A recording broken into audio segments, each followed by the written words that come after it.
jusqu'où faut-il aimer? As-tu la réponse? On a chanté « Aller jusqu'au bout de l'amour », mais c'est pas toujours facile. Mais c'est glorifiant, par exemple. Dans l'Évangile aujourd'hui, Jésus dit « Celui qui aime son père ou sa mère plus que moi n'est pas digne de moi. » C'est une parole pas facile.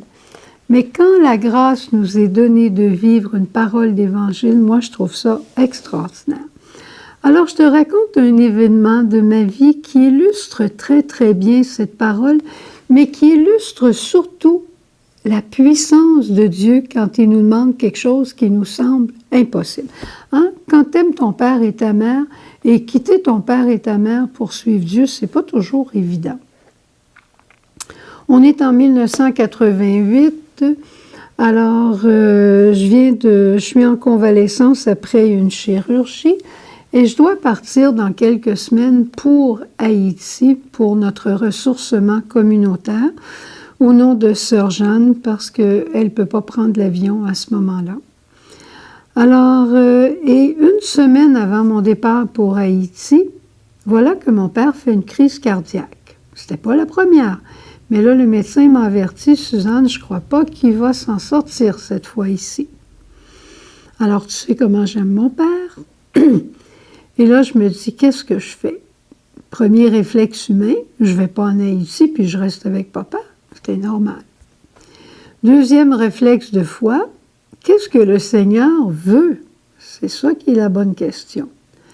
Puis là, mon petit moteur commence à tourner, puis je dis, je pourrais peut-être dire que je pourrais établir mon opération, puis je ne perdrai pas la face. Mais ce n'était pas ça. J'ai parlé avec Sœur Jeanne, et Sœur Jeanne m'a simplement renvoyé au bon Dieu. Je lui ai dit, qu'est-ce que tu penses? Elle m'a dit, je ne sais pas, mais toi, tu vas voir, va parler avec le bon Dieu, va le rencontrer, et tu feras ce qu'il te dira. Mais ce que je te dis, par exemple, c'est que si tu pars pour Haïti pour faire cette retraite, alors tu ne peux pas revenir en cours de route. Ouh! Alors, il fallait que mon oui soit oui, ou bien mon non soit non. Hein? C'est comme quand Saint Paul parlait de Jésus, il disait, il n'y a pas eu oui et non en eu. Il n'y a eu que oui. Alors, je suis allée prier, là, ça m'apparaissait clair que je devais partir pour Haïti. Mais il y avait une autre étape à franchir, c'était celle d'aller rencontrer papa à l'hôpital. Et mon père, il avait à ce moment-là déjà 87 ans.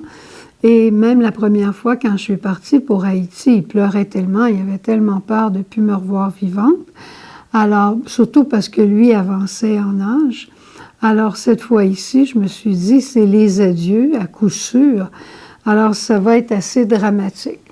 Alors, j'arrive à l'Institut, puis je dis à papa, « Papa, c'est papa qui me parle en premier, puis qui me dit, « Suzanne, tu t'en vas en Haïti bientôt? » J'ai un peu reculé, puis j'ai dit, « Ben, je suis supposée d'y aller. » Puis là, il m'a regardé avec je dirais, un regard de prophète, un regard d'autorité de père. Et il m'a dit, « Suzanne, toi, le bon Dieu t'attend en Haïti, et moi, c'est ici. Alors, toi, tu t'en vas en Haïti, puis moi, je vais rester ici. » J'ai été très surprise de sa réponse, je peux dire, mais ça m'a vraiment montré que quand le Seigneur nous demande quelque chose qui nous dépasse, mais complètement, il nous donne la grâce et il permet, comme dans le cas présent, il a permis que papa comprenne et qu'il ait cette parole qui m'envoyait lui-même en mission. Peut-être que tu vas me demander ce qui est arrivé à papa. Alors, sortant de sa chambre, je suis allée à la chapelle de l'Institut et j'ai dit, « Seigneur, c'est correct, je pars pour Haïti, mais tu serais bien fin de me garder, papa, jusqu'à mon retour. » Et je suis revenue, puis papa est décédé 3-4 ans après. Alors, tout ça pour dire que Dieu nous demande souvent plus que ce que l'on est capable, mais il nous rend capables de ce que lui veut que nous fassions. Alors, je te souhaite une belle journée. Je pense que ça va faire du bien d'aller faire un tour à la chapelle et de dire oui au Seigneur et de le laisser dilater notre cœur pour que notre cœur soit capable toujours de plus d'amour.